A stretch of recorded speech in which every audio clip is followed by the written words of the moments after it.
नमस्कार, Indian news Madhya Pradesh Chhattisgarh में आपका स्वागत। मैं आपके साथ तरन्नुम जहान शेख। वक्त है बड़ी बहस छत्तीसगढ़ का, जिसमें हम बात करेंगे छत्तीसगढ़ में 58% आरक्षण की। जहां पर छत्तीसगढ़ में 58% आरक्षण के मामले में हाईकोर्ट ने राज्य सरकार की याचिका को खारिज कर दिया है और हाईकोर्ट के फैसले के बाद अब बाहर निकलने और आरक्षण के जीन पर सियासी बोल तेज हो चुकी है। कोर्ट के फैसले के बाद सत्ताधारी दल कांग्रेस तत्कालीन बीजेपी सरकार को ही इसका जिम्मेदार ठहरा रहे हैं। आपको बता दें कि कांग्रेस के संचार प्रमुख सुशील आनंद शुक्ला कहते हैं कि बीजेपी सरकार की लापरवाही की वजह से आज ऐसी स्थिति बनी हुई है और ऐसे में अब आरक्षण को लेकर सत्ता पक्ष और विपक्ष में राजनीतिक जुबानबाजी देखने को मिल रही है। सत्ता पक्ष जहां पूर्व मुख्यमंत्री डॉक्टर रमन सिंह की लापरवाही के कारण याचिका रद्द होने की बात कह रही है, तो वही सत्ता पक्ष का आरोप है कि 2011 में जब आरक्षण 50% से अधिक बढ़ाया गया तो उस विशेष परिस्थिति को सिद्ध करने की जवाबदारी तत्कालीन रमन सिंह सरकार की थी। सुप्रीम कोर्ट ने इंदिरा सहनी प्रकरण में स्पष्ट आदेश दिया था कि आरक्षण 50% से अधिक होने पर उस विशेष परिस्थिति को कोर्ट को सरकार बताएगी। रमन सिंह ने उस दायित्व का निर्वहन किया है, तो वही पूर्व मुख्यमंत्री डॉक्टर रमन सिंह सरकार की कमजोरी दिखाने की बात कह रहे हैं और कोर्ट के फैसले आने के बाद राज्य सरकार को नसीहत देते नजर आ रहे हैं कि अब उन्हें फैसला लेना है कि इस लड़ाई को कैसे आगे लड़ा जाएगा। एक तरह से कहा जाए कि सूबे में आरक्षण के मामले पर अब राजनीतिक रार नजर आ रही है। इसी मुद्दे पर आज हम चर्चा करेंगे। हमारे साथ बीजेपी और कांग्रेस के कुछ खास मेहमान भी जुड़ेंगे, लेकिन उससे पहले आपको सुनाते हैं कि आखिर बीजेपी और कांग्रेस की तरफ से क्या कुछ बयानबाजी का दौर देखने को मिल रहा है।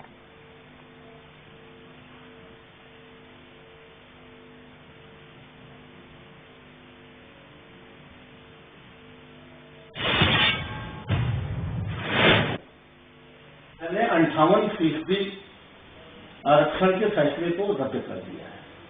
यह फैसला 2011 में रमन सरकार ने लिया था। रमन सरकार की लापरवाही और अकर्मण्यता के कारण आज 58% आरक्षण का फैसला रद्द हुआ है। जब रमन सरकार ने 50% से अधिक आरक्षण का फैसला लिया था, उस समय ही राज्य सरकार की यह जवाबदारी थी कि वह अदालत के समक्ष इस बात को प्रस्तुत करती कि किन विशेष परिस्थितियों के कारण यह निर्णय लिया गया था। भारतीय जनता पार्टी की स्पष्ट सोच और मान्यता रही है और 32/12/14 हमने फैसला भी लिया और इस पे जब तक हमारी सरकार रही हम पूरी मजबूती से कायम भी रहे। आज कोर्ट का फैसला आया, इसका मतलब है कि वर्तमान सरकार ने इस पूरे मामले को उतनी गंभीरता से नहीं लिया जितना इस मामले को लिया जाना चाहिए था। और आपको बता दें कि जिस तरीके से 58% आरक्षण को लेकर अब रार जो है वो देखने को मिल रही है, सियासी जंग साफ तौर पर देखी जा रही है और ऐसे में वार पलटवार का सिलसिला भी देखने को मिल रहा है। एक तरफ जहां पर कांग्रेस पर आरोप लगाया जा रहा है कि कांग्रेस ने यानी कि राज्य सरकार ने, सत्ता पक्ष ने इस पर ध्यान नहीं दिया और यही वजह है कि आज याचिका जो है खारिज हो गई है।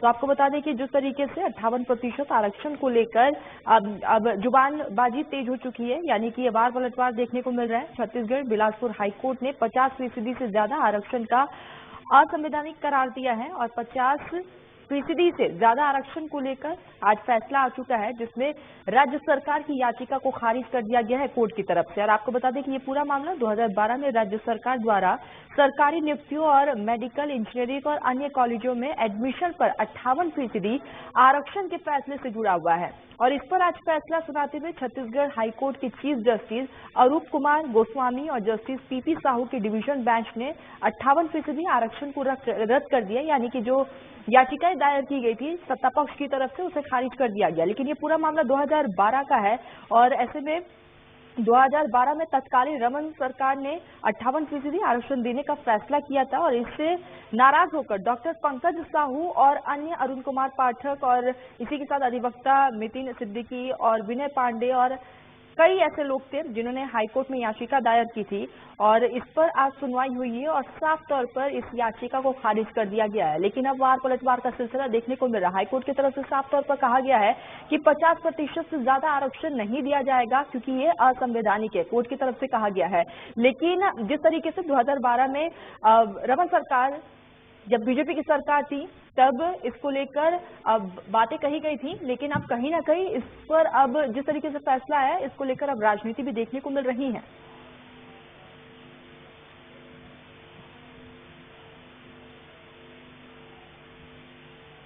ऐसे में अब आरक्षण की सियासत क्यों हो रही है, आज इसी को लेकर हम चर्चा करेंगे। हमारे साथ हमारे कुछ खास मेहमान जुड़ चुके हैं। नितिन बंसाली प्रवक्ता है कांग्रेस के, बहुत बहुत स्वागत है आपका। अमित साहू प्रवक्ता भाजपा के, भाजपा का पक्ष रखेंगे, बहुत बहुत स्वागत है। बाबूलाल शर्मा वरिष्ठ पत्रकार है, आप तीनों का बहुत बहुत स्वागत है इंडिया न्यूज में। सबसे पहले चर्चा की शुरुआत अमित जी आपसे ही कर लेते हैं। आज कोर्ट का फैसला आ चुका है और ऐसे में साफ तौर पर बार पलटवार का सिलसिला देखने को मिल रहा है। अब आखिर कोर्ट के फैसले आने के बाद इस पर सियासत क्यों हो रही है? देखिए, कांग्रेस की सरकार की उदासीनता का नतीजा सामने आया है। आज माननीय हाई कोर्ट का जो फैसला आया है, ये कहीं ना कहीं ये दर्शाता है कि कांग्रेस की सरकार जो है झूठा दिखावा करने का काम करती है आरक्षण के मामले पर, और ये उनकी उदासीनता का ही प्रतिफल आज छत्तीसगढ़ के राज्य की जनता को मिला है।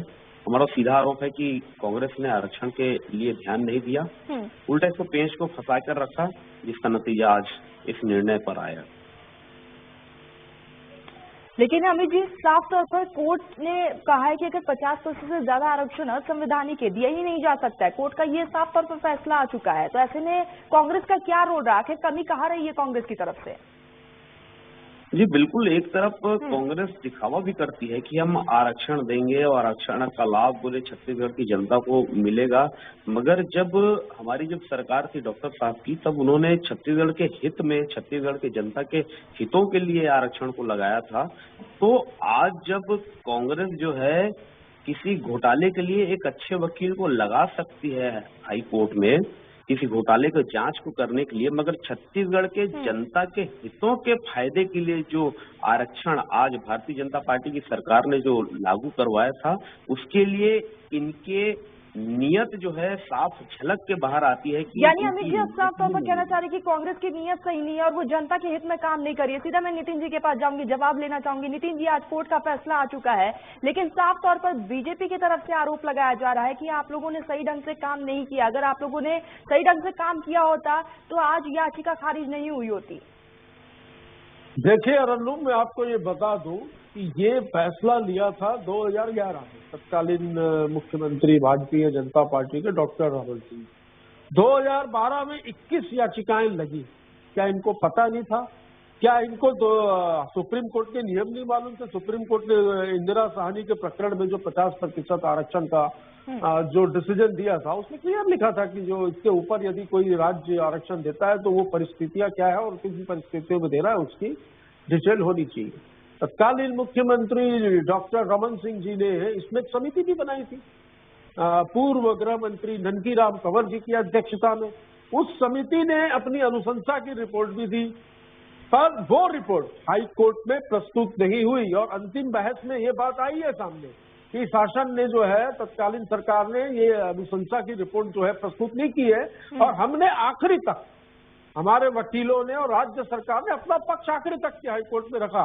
पर ये डॉक्टर रमन सिंह जी की सरकार की और डॉक्टर रमन सिंह जी की अकर्मण्यता, गैर जिम्मेदाराना रवैये की वजह से ये आरक्षण का जो 2011 का निर्णय जो था, जिनको ये आरक्षण का लाभ मिलना था उनको नहीं मिल रहा है। वो सरकार निकम्मी थी और ये उल्टा चोर कोतवाल को डांटे वाली जो ये बात कर रहे हैं यहाँ पर भारतीय जनता पार्टी के प्रवक्ता बैठकर, गलतियां खुद की है और हमको बोलते हैं सुप्रीम कोर्ट से वकील ले आओ। भाई वो पुनीत गुप्ता और ओपी गुप्ता की जमानत के लिए, अभिषेक सिंह की जमानत के लिए कहां से वकील लाते हो? उन वकीलों को 2011 से 2018 तक जब आपकी सरकार थी, आपको नहीं मालूम था कि इस पे याचिकाएं लगी है? आपको नहीं मालूम था? इस पे लगातार हाई कोर्ट से राज्य सरकार के करस्पॉन्डेंस चल रहे थे। कब आपकी सरकार ने क्या किया? हमने तो लड़ाई लड़ी। सरकार की सक्रियता क्या थी उस समय?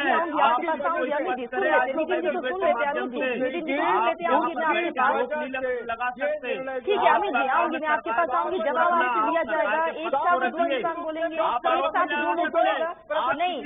एक सेकंड अमित जी, सुन लेते हैं, अमित जी सुन लेते हैं, जनता भी कुछ समझ पाएगी। अमित जी,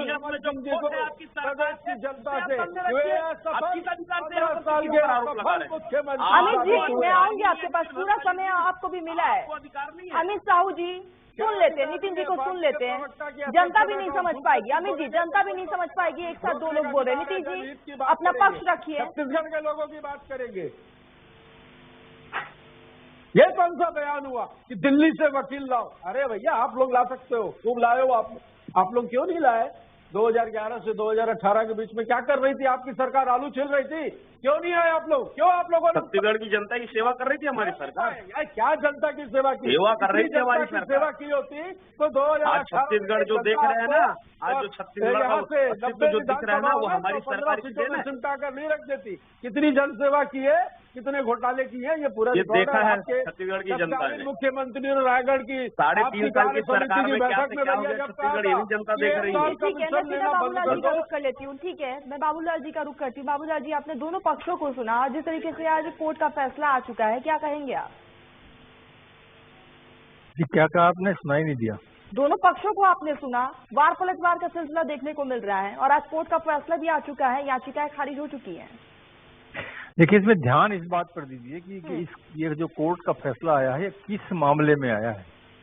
ये बाद के मामले में आया है या रमन सरकार के समय के मामले में आया है? तो वो डॉक्टर रमन सिंह के समय में 2012 का मामला था ये। इसमें 21 याचिकाएं लगी थी, बिल्कुल सही कहा है नितिन ने, और उसका फैसला है ये। 7 साल जो है रमन सरकार जो रही यहाँ पर, उसने इस पर क्या किया, ये जब आना चाहिए सो आया नहीं।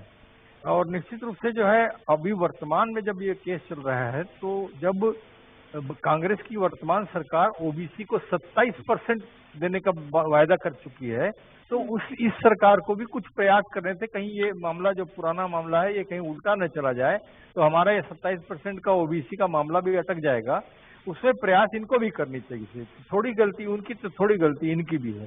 तो निश्चित रूप से जो है, अब आप तो बोल रहे हैं ना ये 50% वाला मामला, अब तो ये 27% ओबीसी का आरक्षण देने की बात की थी, वो तो गया, अब 82% हो गया था टोटल।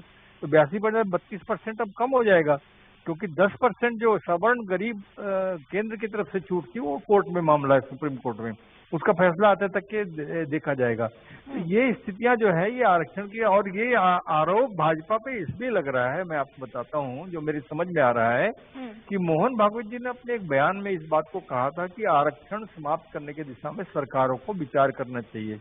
ये उन्होंने अलग संदर्भ में दिया था कि भाई ये आरक्षण जो है किस सीमा तक जाएगा, आखिर संतुलन की स्थिति बनेगी तो क्या होगा, जातिवादी परंपराओं को कब तक जीवित रखेंगे, इस दृष्टिकोण से उन्होंने दिया।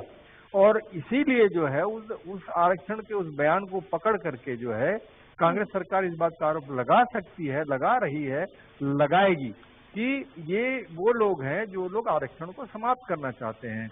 इनकी सोच आरक्षण को समाप्त करने की, इसलिए जो है पूरा आरोप जो है डॉक्टर रमन सिंह के ऊपर लगा रहे हैं कि वो इसी प्रभाव में, इसी बयान के प्रभाव में उन्होंने 7 साल तक के चुप्पी साधी रहे और कोर्ट में जो जवाब उनको देना चाहिए, जो उनको प्लीड करना चाहिए, वो प्लीड उन्होंने नहीं किया।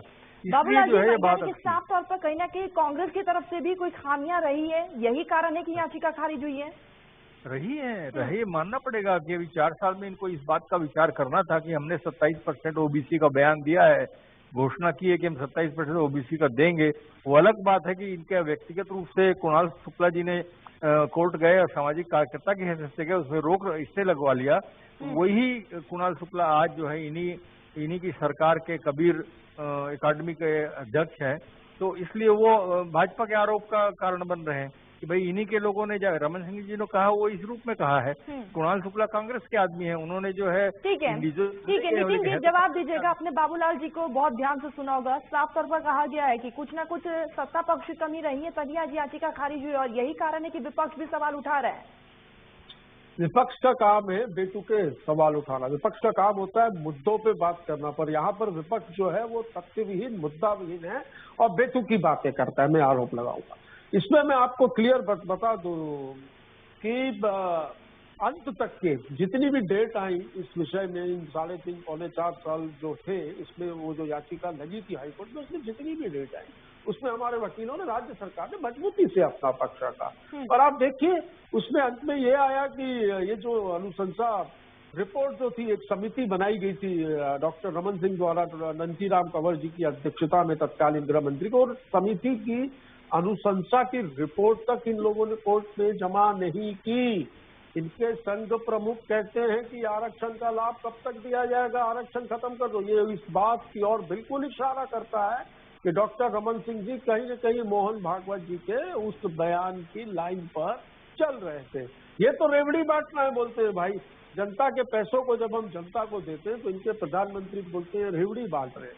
तो तथ्यविहीन और मुद्दाविहीन लोग हैं। इनकी गैर जिम्मेदाराना, इनकी अकर्मण्यता की वजह से ये हुआ है, जिसका खामियाजा प्रदेश की जनता को भुगतना पड़ रहा है। हाथ जोड़कर डॉक्टर रमन सिंह जी को मेरा निवेदन है इंडिया न्यूज के डिबेट में कि जो छोटे नहीं हो जाएंगे राजनीतिक रूप से, उम्र में मेरे से बड़े हैं, मैं निवेदन करता हूं कि आप माफी मांग लीजिए, आपसे गलती हुई है। नितिन जी, यानी कि आप स्पष्ट कह रहे हैं कि आप राज्य सरकार की तरफ से कोई भी कमी नहीं रही है। ठीक है, अमित जी जवाब दीजिएगा। साफ तौर पर नितिन जी ने कह दिया कि राज्य सरकार की तरफ से कोई भी कमी नहीं रही है। कमी नहीं होती तो इसका जो रिजल्ट है ना वो पक्ष में आता। इनकी नियति नहीं है। 7 साल क्या किया?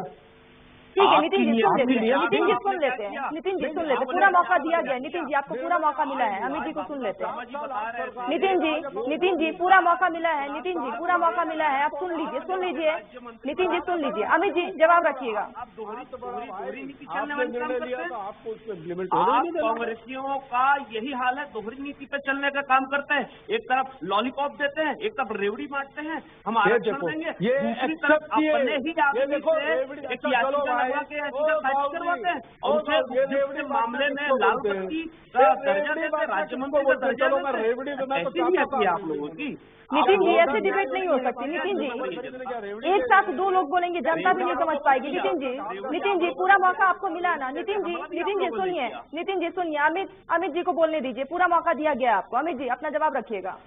ये रेवड़ी बात में बोलते हैं। सीधा यही कहना है कि इनकी नियति नहीं थी। 4 साल इन्होंने क्या किया, ये आरोप लगाते हैं। ये पता है इन्होंने क्या किया है भाई। आज ये 27% में आरक्षण का अमित जी, नितिन जी ने साफ तौर पर ये भी आरोप लगाया कि जब 2012 से 2018 तक आपकी सरकार थी तो आप लोगों ने क्या किया? इन्होंने क्या किया? आलू छिला गया, मैंने तो ये मटर छिला आलू गया। ने जनता की सेवा की है। 3.5 साल में अपने माल कमाने का काम किया। 2018 में 15 में नहीं। अरे एक तो नया। रुक जाइए नितिन जी, रुक जाइए नितिन जी, रुक जाइए, सुन लेते हैं।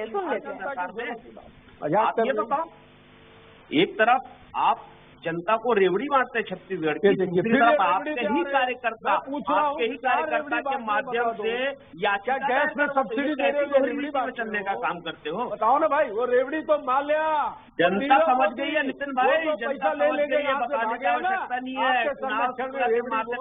कांग्रेस का कार्यकर्ता जिन्हें राज्य मंत्री बनाकर आपने बैठाया है ना, ये छत्तीसगढ़ के। नितिन जी रुक जाइए, आपका ऑडियो डाउन करना पड़ जाएगा। नितिन जी रुक जाइए, सुन लेते हैं। नितिन जी सुन लेते हैं। क्या बात करेंगे? मुझे नितिन जी ऐसे डिबेट नहीं हो सकती। नितिन जी सुनिए, नितिन जी सुनिए, नितिन जी सुन लीजिए, अमित जी क्या कह रहे हैं सुन लीजिए। पूरा टाइम आपको भी मिला है। अमित जी पक्ष रखिएगा। साफ तौर पर कहना है 2012 से लेकर 18 तक आपकी सरकार ने क्या किया है? सरकार ने जो समिति बनाई थी उसने अपना काम बखूबी निभाया है। मगर जब इनके कोर्ट के निर्णय रिपोर्ट की कॉपी हाई कोर्ट में क्यों नहीं? आऊंगी नितिन जी, आऊंगी, मैं आपके पास आऊंगी, सुन लेते हैं। मेरी तरफ से प्रश्न है, आप कर लीजिए। अगर ये आरोप लगाते हैं कि 6 साल इन्होंने क्या किया है, तो मेरा भी सीधा आरोप है कि 4 साल आपकी सरकार ने क्या किया इस पर? निर्णय आपने लिया था, ठीक है, निर्णय हमने लिया, 11 में लिया, 18 तक पूरा लंबा समय जब हमारी सरकार के हमारे वकील लगे थे, हमारे समिति ने काम किया था, याचिका लगाई थी, उस याचिका के माध्यम से जवाब देने का काम। रुक जाइए नितिन जी, रुक जाइए, सुन लीजिए नितिन जी, सुन लीजिए, आऊंगी आपके पास। नितिन जी,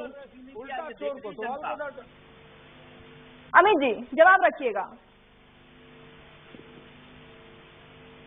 मैं सीधा आरोप लगाता हूँ इनकी नियति नहीं थी, इसलिए ये जो हाई कोर्ट का निर्णय आया है छत्तीसगढ़ की जनता के लिए घातक है। इतना ही मेरा आरोप है कांग्रेसियों के ऊपर। ठीक है नितिन जी, आप जवाब दीजिए। आप अब मेरा ये आरोप है कि ये चाहते ही नहीं थे, इनकी नियत में खोट थी। 2000 नियत में खोट आपकी है, कांग्रेसियों की नियत में खोट है। दोहरी चलन चलने का काम कांग्रेसियों का है, ईमानदार हो नहीं सकता। इतनी जनसेवा की तो सुपड़ा साफ नहीं हो जाता 2018 में। आज जन सेवा छत्तीसगढ़ को रखो जो देख रहे हो ना, ये देन है भाजपा की। आज छत्तीसगढ़ का नाम गर्व से लेते हो ना, ये देन है। ठीक है अमित जी सुन लेते हैं। अमित जी पूरा वक्त आपको भी मिला। अमित जी सुनते हैं नितिन जी क्या कह रहे हैं। नितिन जी जवाब रखिएगा। ये जो समिति बनी थी, उस समिति ने जो अनुशंसा रिपोर्ट दी थी, जो अनुशंसा की थी, वो इन्होंने कोर्ट में जमा नहीं की। पूछो ना क्यों नहीं की, क्या रीजन था उस रिपोर्ट को जमा करने में? यदि आपको निर्णय लेना था, यदि आपने निर्णय लिया था, यदि उसको लागू करवाना था, तो विधि विशेषज्ञों से, अन्य राज्यों में जहां पर 50 के ऊपर का आरक्षण है, वहां सारी जगहों पे चर्चा करके निर्णय लेके एक अच्छा वकील उसी समय खड़ा कर देना था। आप तो कह रहे हैं कि छत्तीसगढ़ में वकील ही नहीं है, दिल्ली से अच्छा वकील ले आना था। डॉक्टर साहब अभी कह रहे थे बाइक में, मैंने सुना, तो क्या छत्तीसगढ़ के वकीलों पे भरोसा नहीं है क्या? वो ओपी गुप्ता, अभिषेक सिंह और वो क्या सुपर सीएम थे, उनकी सुनवाई के लिए जिन लोगों को अभी आप ला रहे हैं, शायद 2011 छत्तीसगढ़ के वकील ही बताएंगे भूपेश बघेल के घोटालों के कांड, आपके सभी मंत्रियों के घोटालों का कांड छत्तीसगढ़ के वकील ही बताएंगे। और छत्तीसगढ़ की जनता बाबूलाल जी का रुख कर लेती हूँ। बाबूलाल जी दोनों पक्षों को आप सुन रहे, क्या कहेंगे आप? देखिए मेरा कहना इसमें ये है कि अब सवाल ये पैदा होता है कि अब 50% में रोकना है, तो अभी आज के दिन 13, 32 और 14 का रेशियो है 59%। अब ये 9% किसका कम होगा, ये प्रश्न अब पैदा हो रहा है। ये बहुत महत्वपूर्ण प्रश्न है कि एसटी का कम होगा, एससी का कम होगा, ओबीसी का कम होगा। 9% किससे कम करोगे? फिर 5%, 3 से 5% जो है वो पूर्व सैनिक, दिव्यांग, गैर आरक्षित महिला, इनका भी परसेंटेज है, वो कहाँ से कम होगा, किसका कम करेंगे? फिर 10% सवर्ण गरीब के केंद्र की जो घोषणा है वो कैसे लागू होगी 50 के अंदर? ये प्रश्न देख करिए, इस प्रश्न पे बहस होना चाहिए। मुश्किल ये हो गया है कि ये कटौती कहाँ से होगी। आपने रिपोर्ट समिति की नहीं रखी, या गलती भाजपा ने की है या कांग्रेस ने की है, उसको छोड़ दीजिए। अब तो ये चर्चा करिए कि ये जो कमी है करना है, 50% में लाना है, तो ये किसका प्रतिशत कम होगा और कौन नाराज होगा? देखिए 2023 के जो चुनाव हैं वो ओबीसी आधारित चुनाव होने हैं। 27% की घोषणा कांग्रेस ने की है, उनके लिए भी एक मुसीबत खड़ी होगी। ठीक समय पर फैसला आया है, 50% ज्यादा नहीं दिया जा सकता। अब यह निश्चित रूप से दोनों दलों के लिए मुद्दा होगा। दोनों एक दूसरे पर डालेंगे कि हमारी गलती नहीं है, तुम्हारी गलती नहीं है, तुम्हारी गलती है, हमारी गलती नहीं है। और जो है ओबीसी आधारित इन चुनावों में क्या होगा क्या नहीं होगा, इस पर विचार होना चाहिए। ये एक दिक्कत अब खड़ी हो गई है कि किसका कम करेंगे, कैसे होगा, कैसे इसका विचार होगा। निश्चित रूप से इस बात पर विचार। बिल्कुल नितिन जी, इसका जवाब दीजिएगा कि अगर अब आगे जो है कटौती कहाँ से की जाएगी, इसका जवाब दीजिएगा। देखिए अभी तो हाई कोर्ट के डिसीजन की कॉपी नहीं आई है। उस कॉपी को देखने के बाद जो विधि विशेषज्ञ होंगे, जो हमारे माननीय मुख्यमंत्री जी होंगे, इन सभी लोगों से सलाह करने के बाद, देखिए हम तो सभी वर्गों का ध्यान में रखकर चलने वाली सरकार है। या इन सारे वर्गों को बोले सर्वजन हिताय सर्ववर्ग सुखाय, इस मंत्र पे चलने वाली सरकार है। तो जो बेहतर निर्णय होगा, जनहित का निर्णय होगा, जनता के हित का निर्णय होगा, सभी वर्गों को ध्यान में रखकर लिया गया निर्णय होगा। बिल्कुल चिंता करने की जरूरत नहीं। जैसा कि मैंने डिबेट में कहा कि भूपेश है तो भरोसा है, और जैसा कि भूपेश बघेल जी की सरकार ने जो कहा था तो किया है, तो इसमें बिल्कुल जनता को कहीं निराश होने की आवश्यकता नहीं है। पर हाँ, फिर निवेदन करूंगा कि डॉक्टर रमन सिंह जी को सार्वजनिक रूप से जनता से माफी मांगनी चाहिए, क्योंकि उनकी गलत नीयत की वजह का खामियाजा जिन लोगों को आरक्षण मिलना था उनको नहीं मिल रहा है। ये इनकी गलती का खामियाजा वो लोग भुगत। ठीक है नितिन जी, वक्त की बेहद कमी है। फाइनल कमेंट अमित जी आपसे, 10 सेकेंड है आपके पास। अब देखते हैं कि कांग्रेस ने जिस प्रकार से अन्य पिछड़ा वर्गों के लिए जो लॉलीपॉप दिया था उसे कैसा पूरा कर सकती है। या तो जनता की अदालत पे कांग्रेस को जवाब मिलेगा और माफी मुख्यमंत्री भूपेश बघेल को मांगना चाहिए छत्तीसगढ़ की जनता से, छत्तीसगढ़ के पिछड़ा वर्ग से, और जितने भी आरक्षण के जो लाभार्थी थे उनसे मांगना चाहिए कि हमारी उदासीनता के कारण, हमारी नियति में स्पष्टीकरण नहीं होने के कारण, हमारी दोहरी नीति होने के कारण पूरे के पूरे कांग्रेसियों सहित मुख्यमंत्री भूपेश बघेल को माफी मांगना। बाबूलाल जी आप तीनों हमारे साथ जुड़े, आप तीनों ने अपना बेहद कीमती वक्त हमें दिया है, आप तीनों का बहुत बहुत शुक्रिया। तो साफ तौर पर आरक्षण को लेकर ये राजनीति देखने को मिल रही है और वार पलटवार का सिलसिला भी साफ तौर पर देखा जा रहा है, और जिस तरीके से एक दूसरे पर वार पलटवार करते हुए भी नजर आ रहे हैं। और अब देखने वाली बात ये होगी कि इस पूरे आरक्षण को लेकर दोनों ही पार्टियों की तरफ से आने वाला स्टैंड क्या होता है, ये देखने वाली बात होगी। फिलहाल मेरे साथ बड़ी बहस में बस इतना ही। देश प्रदेश की तमाम बड़ी खबरों के लिए आप देखते रहिए इंडिया न्यूज मध्य प्रदेश छत्तीसगढ़।